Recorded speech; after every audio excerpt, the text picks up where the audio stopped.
So one reason he was pushing towards India was he wanted to find a yogi and learn how to become immortal. And they told Alexander that we found the man, but he's not willing to come. But once he did one intelligent thing, that's the reason why we removed his third name.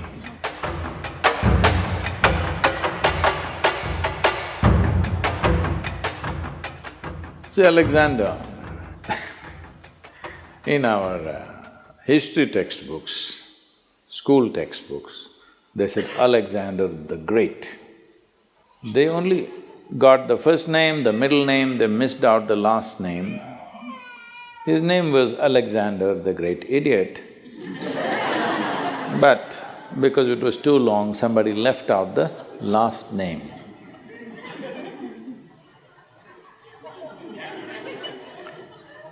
Well, the moment you make such a man, a great man in this world, then in many ways you have just destroyed the future of humanity. Because from the age of 16, I think he died around 32 or 33, all he did was kill, kill and kill, without purpose. Going to new places and killing, going to new places and killing, saying, I have conquered this, I have conquered that.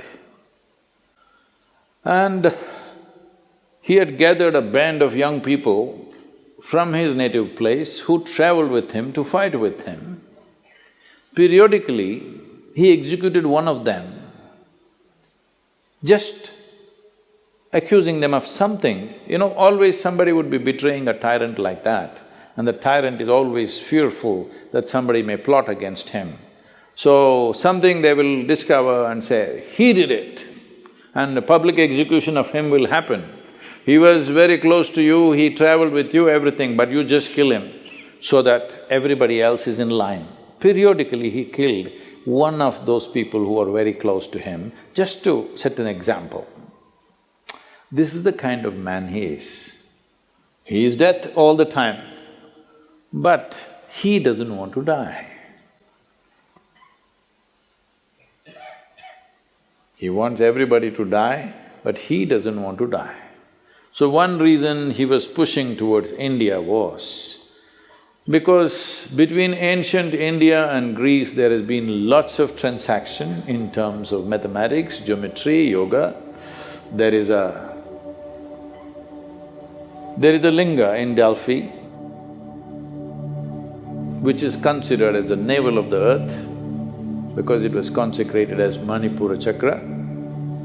The Manipuraka is so powerfully established there, now it's been removed from its original place and it is sitting in the museum, but still bit cracked, but it's still little, badly skewed, I would say, but still so powerful after, I don't know, maybe 5,000, 5,200 years or so. So this transaction was continuous for many years historically. So obviously they heard of yogis and mystics of India. So he had heard there are yogis who are immortal. So one reason he was pushing towards India was he wanted to find a yogi and learn how to become immortal. So then when he came close, when he crossed, I think Hindu Kush mountains, he crossed, right? He crossed the mountains. He came on this side, and then first thing is he sent out scouts to find what is happening out there and in case there is a yogi or a mystic, bring him. So they were looking out and then they saw a yogi sitting under a tree with just a loincloth, bare-bodied, blissed out. They went and looked at him and he said, hey, you come with us, our Sikandar wants you. If you do not know this, even today in Afghanistan, many people take this name Iskandar or Sikandar. The original word for this is The root word for this came from skanda. Skanda is Shiva's son, what we call as Muruga in Tamil Nadu. Because Skanda was such a great warrior, so this word traveled. Anybody who was a great warrior became Skanda, Iskanda. Skanda, Iskanda, Sikandar, transformation happened to the word. So they said, Yogi, come. The yogi laughed and said, I'm not going anywhere. I'm right here.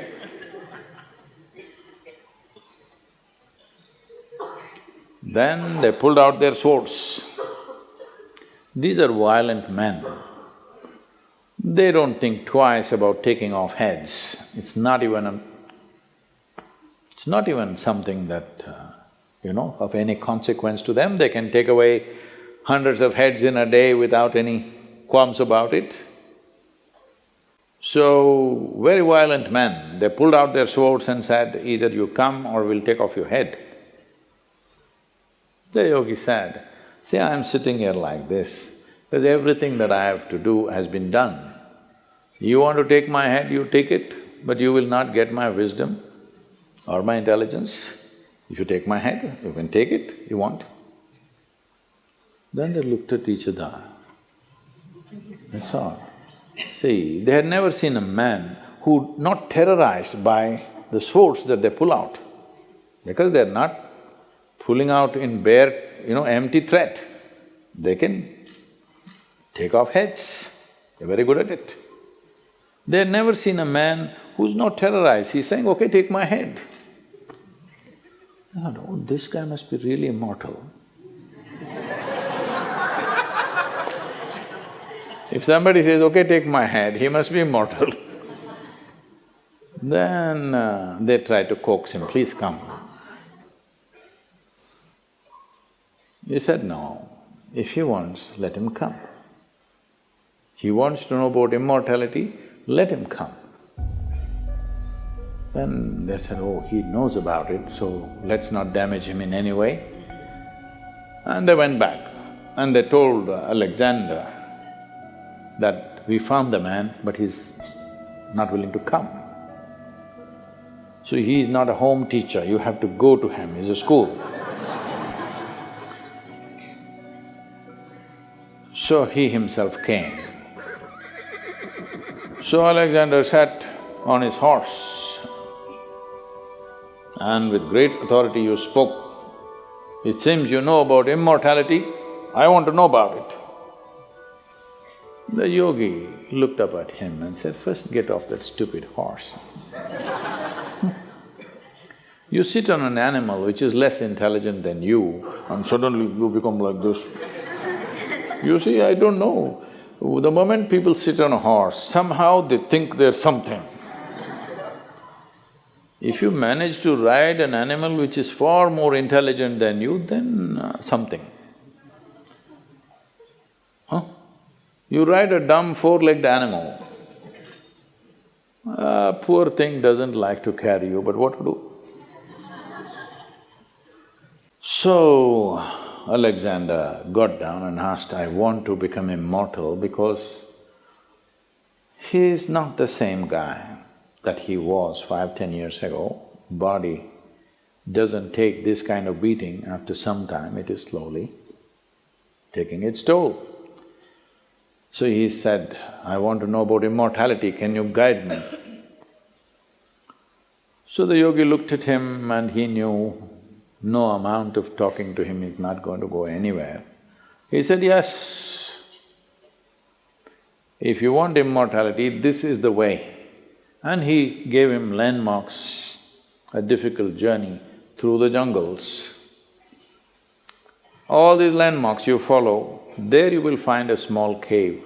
Within that cave, there is a crystal clear pool of water. You drink a handful of water, you will become immortal. So he started out with his soldiers. Then as he followed, after 3 days, all these landmarks were coming true as it has been described. Then he looked at these 5–6 soldiers who were with him If these guys also drink, if they become immortal, then how to deal with them? Because all your life you dealt with everything with the putting the fear of death into people. Now if these 5, 6 soldiers drink that water and they also become immortal, this is going to be a disaster, no control. 5 immortal people on the planet, not good. Just, I am immortal, this is good. So he said, you stay here. He left them for the last leg of the journey and he went by himself. Then he found that cave. Within the cave, he saw a pool of crystal clear water. He rushed in and he was about to drink.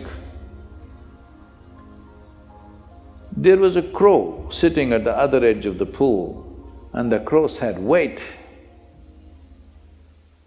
He looked at the crow, fortunately water slips out of your hands, you know.